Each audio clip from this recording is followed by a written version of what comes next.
आप देख रहे हैं अल्फा डिफेंस हिंदी में आपका स्वागत है। आज के इस वीडियो में हम लोग बात करने वाले हैं सप्लाई चेन इश्यूज के बारे में। पिछले कुछ समय से लगातार हम लोग सप्लाई चेन इश्यूज के बारे में बात कर रहे हैं, लेकिन एग्जैक्टली ये क्या इश्यूज हैं उसको लेकर कोई बात नहीं कर रहे हैं। पर्सनली मुझे हर एक वीडियो में 2 या 3 ऐसी कमेंट्स मिल जाती हैं जहां पर आप में से बहुत सारे लोगों ने पूछा है कि ये एग्जैक्टली क्या सप्लाई चेन इश्यूज है। कल के ही वीडियो में हम लोगों ने आपको बताया था कि F-35 की डिलीवरी में डिले हो रही है, रफाल की डिलीवरी में डिले हो रही है, Su-57 की डिलीवरी में डिले हो रही है, यहाँ तक कि F-16 की डिलीवरी में भी डिले हो रही है। डिले के बारे में जब भी हम लोग बात करने की कोशिश करते हैं तो सप्लाई चेन इशू बोलकर उसको एक ब्रॉड कॉन्टेक्स्ट में छोड़ देते हैं और स्पेसिफिक्स में नहीं जाते हैं। इस वीडियो के दौरान हम लोग इन्हीं स्पेसिफिक्स के बारे में बात करेंगे और समझने की कोशिश करेंगे कि एग्जैक्टली इसके पीछे कारण क्या है, इसका सोल्यूशन क्या है और कैसे चीजें बेहतर हो सकती हैं। इन एयरक्राफ्ट की डिलीवरी में डिले के पीछे पूरा का पूरा एयरक्राफ्ट नहीं है बल्कि इंजन्स है। Su-57 का केस थोड़ा डिफरेंट है, उसको डिटेल में हम लोग आगे चलकर डिस्कस करेंगे, लेकिन बाकी सारे केसेस में पूरा का पूरा एयरक्राफ्ट बन रहा है। परेशानी केवल इंजन्स को लेकर। रफाल के केस में दासो एविएशन की तरफ से क्लियर किया गया है कि उनको परेशानी फाइनल असेंबली में आ रही है और उनके पार्ट्स मैन्युफैक्चरिंग प्लांट पूरी कैपेसिटी पर काम कर रहे हैं। भारत के केस में हम लोग काफी आसानी से तेजस मार्क 1 बना पाए थे, लेकिन परेशानी शुरू हुई GE-F404 इंजन की डिलीवरी को लेकर। अभी आप अपनी स्क्रीन के ऊपर एक ग्राफ देख रहे हैं जहां पर इंजन्स में जाने वाले मटेरियल्स के नाम दिए गए हैं और इसमें जो सबसे इंपॉर्टेंट मटेरियल है उसका नाम है टाइटेनियम। इंटरनेशनली टाइटेनियम सबसे ज्यादा चाइना प्रोड्यूस करता है और चाइना के बाद में नंबर 2 आता है जापान। लेकिन चाइना और जापान के बीच में डिफरेंस इतना ज्यादा है कि जापान का प्रोडक्शन चाइना के 25% आता है। नंबर 3 पर आता है रशिया और दोनों रशिया और चाइना के ऊपर इस समय सैंक्शन लगे हुए हैं। वहीं दूसरी ओर कोविड-19 के बाद में जापान का प्रोडक्शन लगभग 30% कम हुआ है और हम लोगों को यहाँ पर ये चीज समझनी पड़ेगी कि जिस समय जापान का प्रोडक्शन रेट नीचे गया है उस समय कोशिश की जा रही थी कि जापान का प्रोडक्शन रेट बढ़े।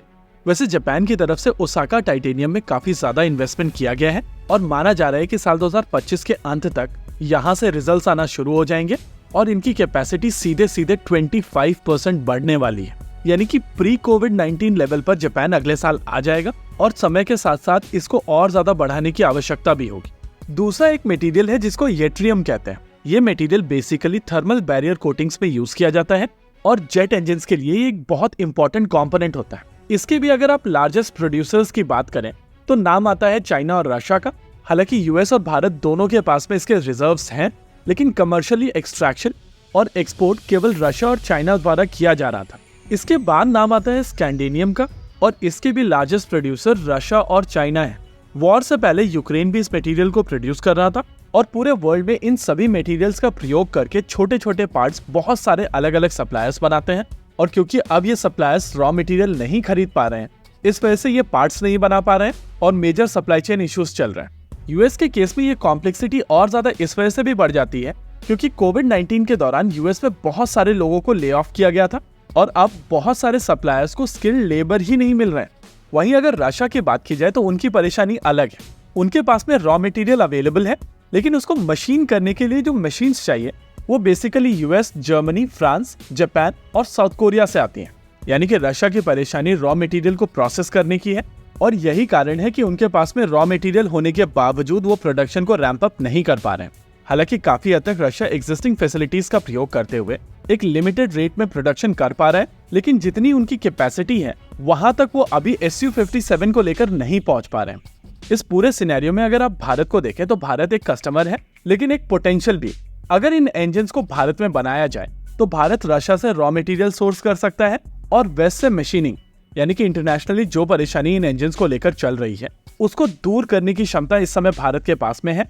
लेकिन जरूरत है कि सारे पार्टनर्स मिलकर साथ में काम करें और भारत के ऊपर वो भरोसा दिखाएं।